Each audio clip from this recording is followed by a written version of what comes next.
पूरे भारतवर्ष में कोरोना की दूसरी लहर कहर बनकर टूट पड़ी है। कोरोना वायरस से बचने के लिए भारत सरकार की ओर से लगातार एडवाइजरी जारी की जा रही हैं। आज हर कोई किसी न किसी बीमारी से ग्रस्त है और साथ ही साथ उसे ये भी डर सता रहा है कि कैसे कोरोना से बचा जा सके। इसीलिए हम आपके लिए लेकर आए हैं एक ऐसी योग सीरीज जिसे अपनाना बहुत ज़रूरी है। ऐसे में हम आपको मिलवा रहे हैं योग गुरु देवराज आर्य से, जो आपको बताएंगे कि किस तरह योग प्राणायाम कर कोरोना महामारी से निजात पा सकते हैं। तो आइए अब हम शुरू करते हैं कुछ आसन जो हमारे लिए बहुत उपयोगी रहेंगे इस समस्या के लिए। तो देखिए, सबसे पहले हम करवट लेते हुए पीठ के बल लेट गए। अब ये दोनों पैर सीधे किए और श्वास भरते हुए दोनों हाथों को लंबा खींचा। ऐसे हाथ इस तरफ अंगड़ाई लेनी है अच्छे से, नाभि से नीचे का शरीर नीचे की ओर खींचना है, ऊपर का ऊपर की ओर। श्वास प्रश्वास चलता रहेगा। नॉर्मल कर दिया श्वास, श्वास बाहर करते हुए धीरे से वापसी। ऐसे आप 10 बार, 15 बार, 20 बार खूब देर तक कर सकते हैं, जैसा जिनको समय मिलता हो। इसके पश्चात फिर श्वास भरा, लंबा खींचा, फेफड़ों को फुलाया, ये पैर मोड़ लिया। अब श्वास बाहर करते हुए ये देखिए, जिन्हें सर्वाइकल, माइग्रेन, कमर दर्द वगैरह, हाई बीपी रहता हो, वो सिर यहीं रखें, और जिन्हें नहीं रहता, कोई दिक्कत नहीं है, वो यहाँ पे ठोड़ी मिलाएं। श्वास नॉर्मल है इस समय। तो मेरे पेट फूल रहा है, सिकुड़ रहा है। पेट के फूलने सिकुड़ने से जंघा ने पेट को दबाया हुआ है, तो उन सब ऑर्गन्स की शक्ति बढ़ रही है, उन पे प्रेशर पड़ रहा है, वो ऊपर नीचे हो रहे हैं नॉर्मल श्वास से, तो उनकी शक्ति बढ़ रही है दबाव आने से। ऐसे ही श्वास भरते हुए धीरे से वापसी किया और फिर लंबा श्वास भर लिया, ऐसे खींचा, श्वास बाहर, विश्राम। फिर श्वास भरा, दोनों हाथों को लंबा खींचा, फेफड़ों को पूरा फुलाया, ऑक्सीजन भर ली। अब दूसरा पैर मोड़ा, श्वास बाहर करते हुए ये दबाया इस तरह से। तो मैंने बताया, जिनको सिर संबंधी कैसी भी दिक्कत हो, हाई बीपी वगैरह, वो सिर ना उठाएं, बाकी तो ठोड़ी लगा सकते हैं ऐसे। अब है सिकुड़ रहा है, जंघा ने पेट को दबाया, जहां से श्वास निकलने के बाद जगह बनी, पेट में गड्ढा बना, उस गड्ढे में जंघा ने कब्जा कर लिया। और अब क्योंकि जंघा तो हमारी ठोस होती है, वो तो ऊपर नीचे जाएगी नहीं, हाथों ने और दबाया हुआ उसको, पेट के अंग नीचे ही नीचे दबे हुए हैं और वो संघर्ष कर रहे हैं। तो उन संघर्ष से उनकी शक्ति बढ़ेगी। धीरे से श्वास भरते हुए वापसी, ये भरा श्वास, लंबे हाथ खींचे, श्वास बाहर, विश्राम। फिर श्वास भरा, ये दोनों हाथ खींचे ऐसे, अब दोनों पैर इकट्ठे दबाए, साइड से। दोनों जंघाओं ने पेट के सारे अंगों को दबा लिया। इस समय श्वास नॉर्मल है, आप फुलाव और सिकुड़ाव देख सकते हैं।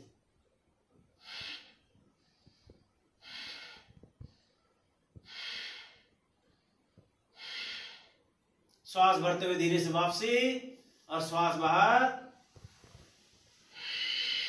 विश्राम। अब इस तरफ से अंतिम आसन, ये पैर ऐसे मोड़े, श्वास भरा और ऐसे कमर उठा दी।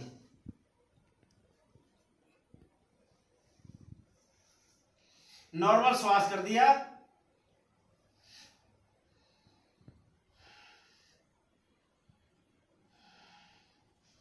ये अर्ध सेतु बंध आसन है, कमर दर्द में भी बहुत लाभ करता है, फेफड़ों का विकास हो रहा है। इसके पश्चात हल्की सी आपने करवट लिया। आसन तो बहुत सारे हो सकते हैं, लेकिन मैं आपको इस कोरोना काल में छोटा कोर्स दे रहा हूं एक।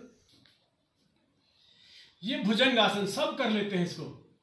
फेफड़ों पे बहुत अच्छा खिंचाव आ रहा है, फेफड़े फूल रहे हैं, स्वच्छंद रूप से गले पे खिंचाव है, सांस गले से खींचना है।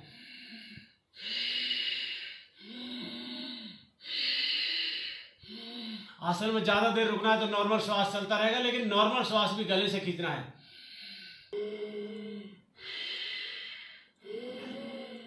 कोई अस्थमा नहीं रहेगा, कोई गले में कोई रुकावट नहीं आएगी, अवरोध नहीं आएगा, हर्डल नहीं आएगी। और अब श्वास भरा, ये हाथ यहाँ ले लिए सीने के पास, श्वास भरते हुए धीरे धीरे ऐसे उठते जाएंगे।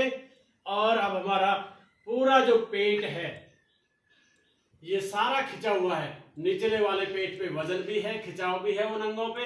और ये सब खिंचने से, गला खिंचने से, पीछे से स्पाइन खिंचने से हमारे सारे अंग लाभान्वित हो रहे, कहीं उन पे खिंचाव है, कहीं दबाव है, तो उनकी बहुत अच्छी शक्ति बढ़ेगी। और ऑक्सीजन लेवल ज्यादा, जब आप इस आसन को करेंगे तो आप ऑक्सीमीटर से आप ऑक्सीजन लेवल चेक करें, आपका ऑक्सीजन लेवल बढ़ा मिलेगा। भरा श्वास,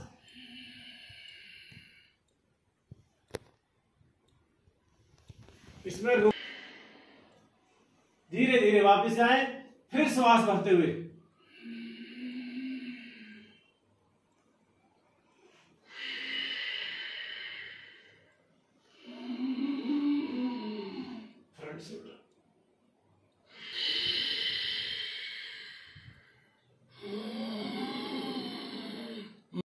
मैं ये कहूं कि ये सर्वोत्तम है ऑक्सीजन लेवल बढ़ाने के लिए, तो इसमें कोई शक नहीं है। बहुत अच्छा आसन है और आपकी ऑक्सीजन लेवल को बढ़ाएगा ही बढ़ाएगा।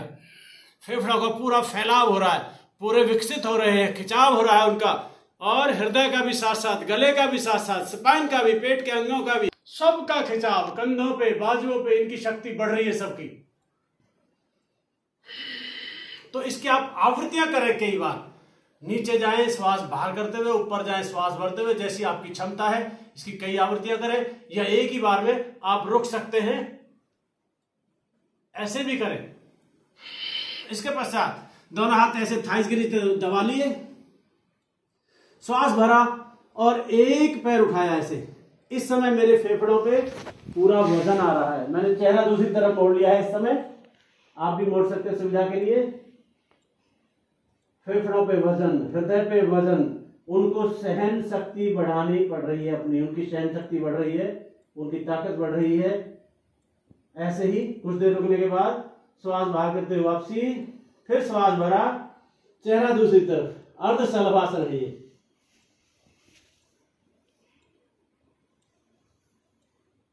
हार्ट बीट, पल्स रेट सबको सामान्य करेगा, बहुत उत्तम आसन है।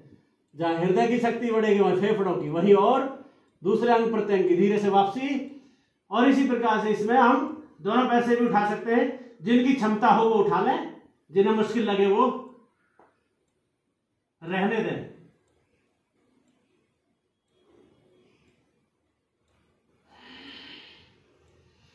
धीरे से वापसी।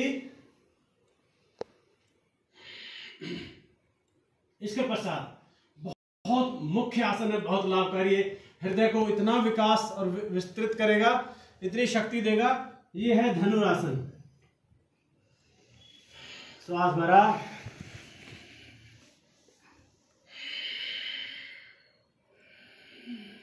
पूरा फैलाव हो रहा है, पूरा फुलाव हो रहा है, पूरा खिंचाव हो रहा है सीने पे और लंग्स पे, गले पे।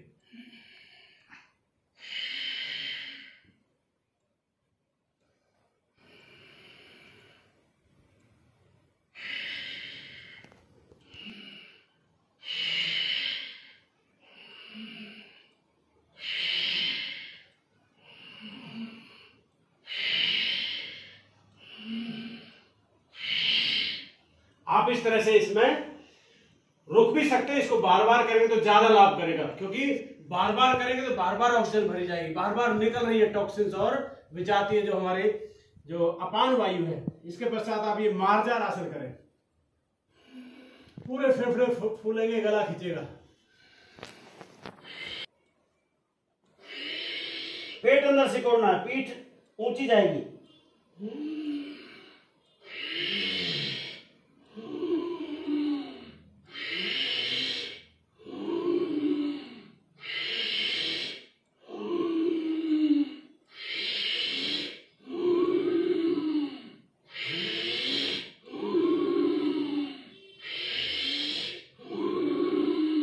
सांस गले से ही खींच रहा हूं, पूरा सांस का खिंचाव और निकालने का प्रेशर गले से ही। और इसके पश्चात जिन्हें चक्कर ना आता हो, जिन्हें कोई ऐसी समस्या ना हो, वो ऐसे भी कर सकते हैं, ये घुटनों पे खड़े हुए, और चक्कर आने वाले का ये चक्कर बढ़ा देगा, उन्हें सावधानी रखनी है, वो ना करें।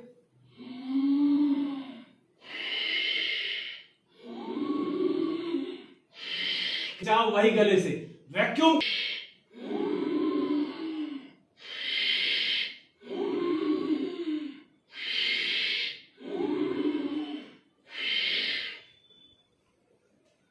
दो आसन और करते हैं हम, देखिए ये है वक्त चक्रासन।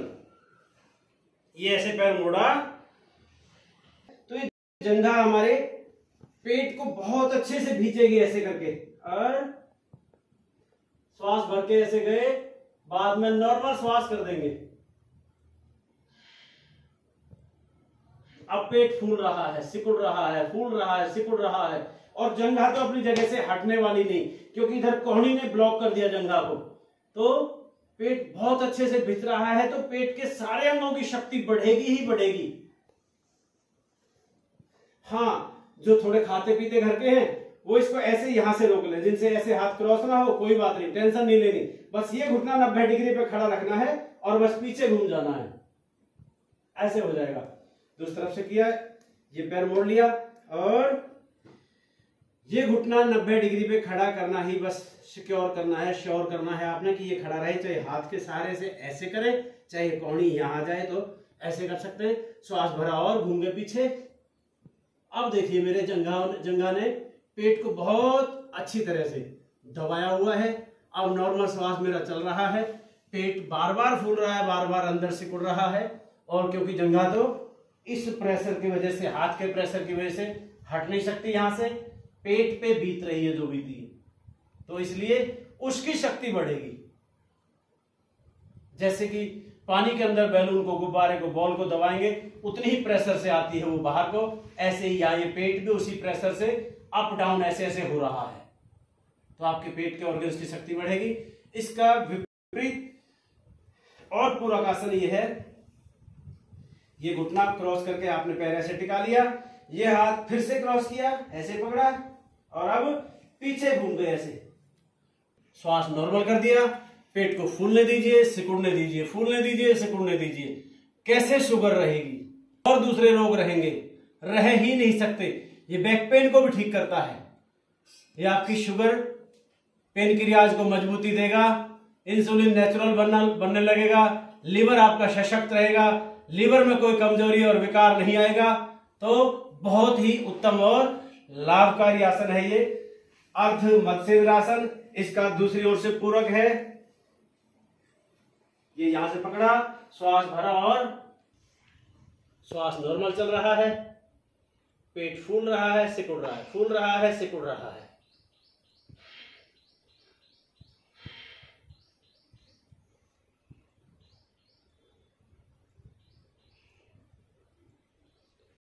कोई पेट संबंधी रोग नहीं होगा।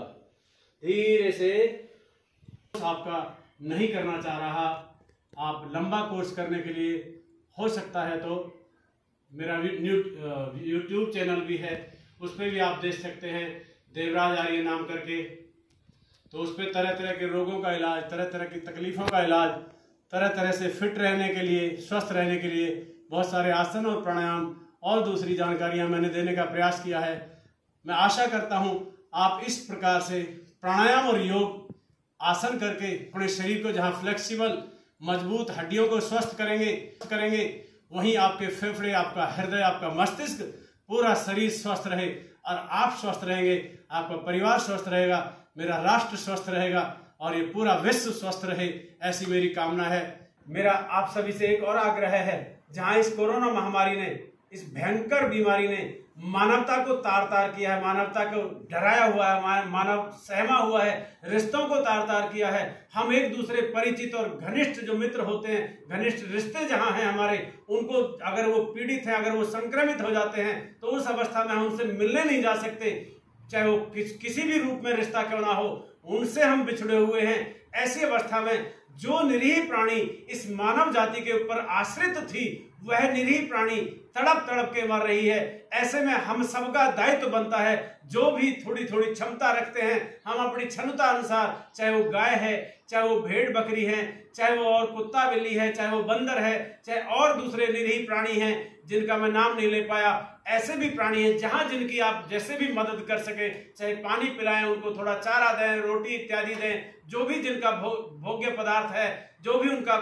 खाना है, खुराक है, ऐसी अगर आप उनको दें तो परमात्मा निश्चित रूप से आपको भी संपन्नता देंगे, आपको भी सफलता देंगे, ऐसा मेरा आग्रह है। तो इस महामारी में, क्योंकि हम इंसान अपने घरों में दुबक गए हैं, तो उनको गलियों में, सड़कों पे भूखे और प्यासे तड़पना पड़ रहा है, ये भी हमें कहीं ना कहीं विचार करना होगा। तो आप सभी से मेरा आग्रह, आप मेरी बात को ध्यानपूर्वक अगर अपनाएं तो मैं आपका आभारी और ऋणी हूं।